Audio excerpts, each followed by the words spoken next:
ولی بین راش خو افرو جبوی دارا سر بخو یا سوران روزه که آسایی نبویه بلکه روزه که پر هیجان بویه اوجی دی چارچوبه سردان سرک وزیر کردستان مسرور بارزانی وکرنا جوانترین و بدوترین و سرنچراکشترین پر بو و هفدم وکه جگیری سروی پارتی کرنوالا سرخصنا لیستا پارتی 275 و پارلمان عراق کو به 10,000 جخل که سوران تدا بجار بون گله که پیجان بون از بورم اکران کردستان 24 راش باندیم هدیل دورفه که میوانه که میه هجایه پرس هلگورد شیخ نجیب سرپرشکار اداره سربخویا سوران اول سوران نها میوانه منه کاکل گوت دامات باش به البته سرک وزیر کردستان زور سپاس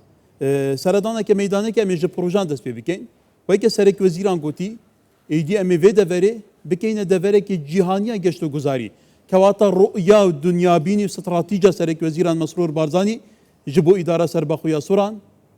روز بروج بیلی ده به اشکره ده به گل جیاواستره او افریقا چه بو گلو بله طبعا او ببردامی وكو اما ليره ناوما لنا شورشي اوداني اما اگر باشی پێشتر نەکەم بەڵام لە ماوەی ئیدارەی سەربەخۆی سۆران ئەو پرۆژانەی لە سنووری ئیدارەی سەربەخۆی سۆران هەم پرۆژە خزمەتگوزارە سەرەتاییەکان و هەم پرۆژە استراتیجیەکان بە شێوەیەکی بەرچاو چوونەتە بواری جێبەجێکردن ئەمڕۆکە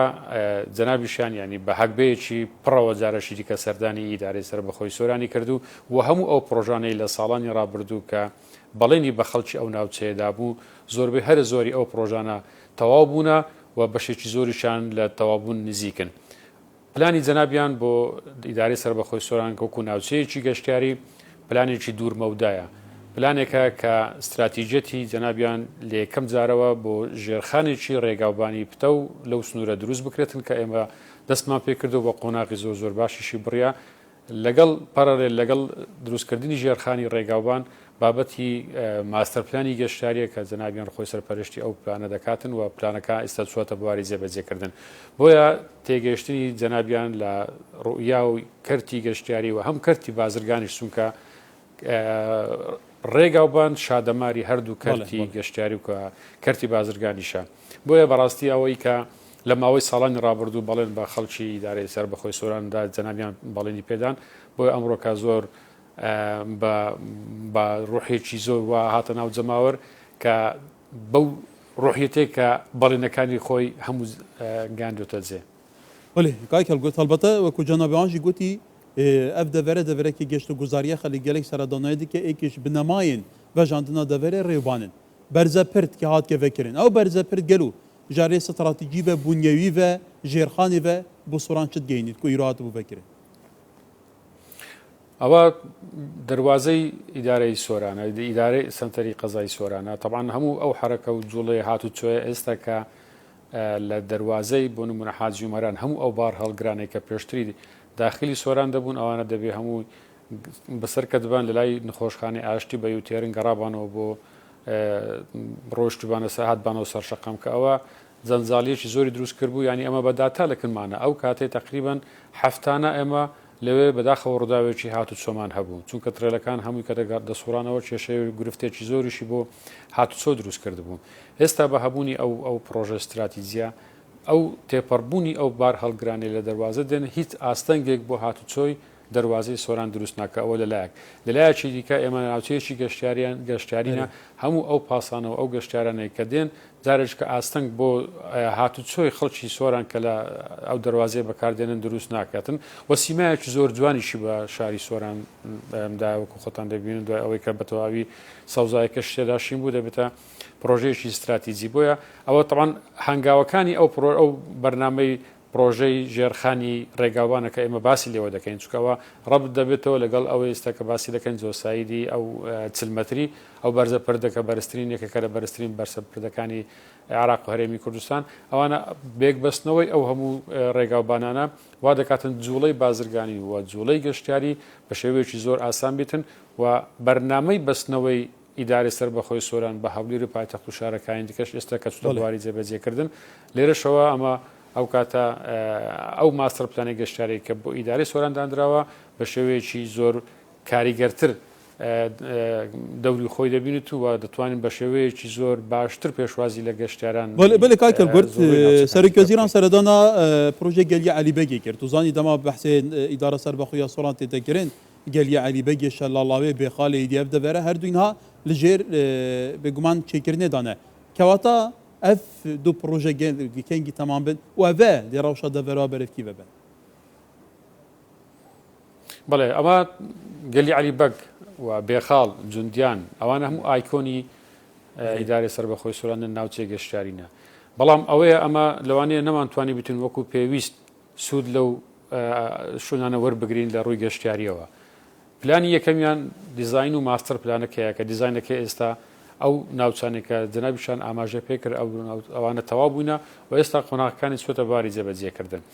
کە ئەوانە جێبەجێ دەکرێتن ئەمە دەتوانین لێرە ئامادەین لە پێشوازی لە هەموو جۆرە گەشتیارێک بکەین چونکە لەوانەیە پێشتری شوێنەکانمان وەکو پێویست نەبوو ئەمە بتوانین پێشوازی لەو گەشتیارە نەبکەین ئەو ناوچە سروشتیە ئێستا کە ئێمە یەکێک لە پرۆژە استراتیجیەکانیش کە لەناو گەلی هەیە ئەو پرۆژەی کێبڵکارە تەلەفریک کە یەکێکە لە درێژترین پرۆژەکانی کێبڵکاری سەر ئاستی ڕۆژهەڵاتی ناوڕاست درێژیەکە 11 کیلۆمەترە چوون و هاتنە کە لە ناو گەلی دەست پێ دەکاتن چونکە ئێمە زۆر ناوچێ دڵڕفێرمان هەیە زۆر ناوچێ جوانمان هەیە لەوانەیە شوێنەکانی بەو دەرەزیایی بتن ئەگەر جادەی بۆ ببەی ژینگە تێک دەدەیت جەرابیان زۆر گرنگی بە بابەتی ژینگە دەداتن بە هەبوونی تەلەفریکێک گەشتیاران زۆر بە ئاسانی دەتوانن هەموو ناوچە دڵڕفێنەکان و ناوچە گەشتیارەکان و شاخەکان و ئەشکەوتەکان و شوێنە دڵگیرەکان ببین بەبێ ئەوە ئێمە دەستکاری سروش بکەین جادۆبانی بۆ ببین بۆیە ئەو ڕۆیا و تێگەیشتنی جەنابی سەرۆک حکوومەت لە بابەتی گەشتیاری ینی ڕۆیایەکی زۆر جیاوازەوە وەکو باسیشم کرد و بابەتێکی دوورمەودایە چونکە جەنابیان باس کار لەسەر داهاتی هەمە چەشنە دەکاتن بۆ ئەوە ئێمە تەنها پشت بە داهاتی نەوت نەبەستین یەکێک لە داهاتە گرنگەکان و هەمیشەی کە ئێمە دەتوانین پشتی بێ بەستین بابەتی کەرتی گەشتیاریە بۆیە جەنابیان زۆر بە بەڵێ کاکەل گورت هەڵبەتە بابەتێک سەرۆکوەزیران بەحسێوێ کردی مژارە گەنجان بوو ئیدی پارتی توزانی هەشتێ ساڵ تەمەنەوەی لە بەردەوام گەنج دەبێت کەواتە دوچارچوبێ ئیدارە نهایە حکوومەتێکی جەنابێتە و جەنابیان خواژی هەمی پڕانیە وەزیران هەموو گەنجن ئەوی گەلێک تەرکی سەر گەنجان کرد گوت گەنج گەلێک تێنە ناپارتی ئیدی پارتی بوویە حەزبا گەنجان کەواتە ئەف هەموو پرۆژێن تێنە ڤەکردن گەلو چەند خێر و بێرا گەنجان دانە چەند دەرفەتە کاری دێ پێدەکەن بۆ خەڵکی دەبەرێ تایبەتی تەخا گەنجان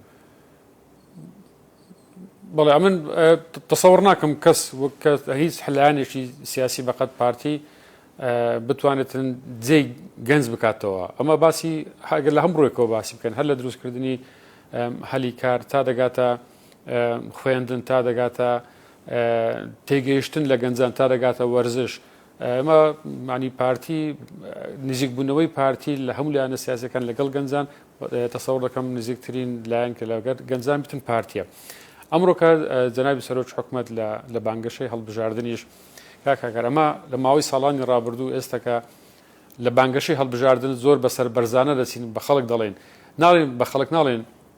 دەمانەوێت ئەو شتانە بکەین ئەمە بە خەڵک دەڵێن ئەوەی ئێستا کردیتمان و دەستمان پێ کردێ بەردەوام دەبین و تەواویان دەکەین ینی ئەمە دەستمان بەوەی کردیە و هەموو ئەو بەڵێنانێ لە ماوەی خولەکانی ڕابردوو لەگەڵ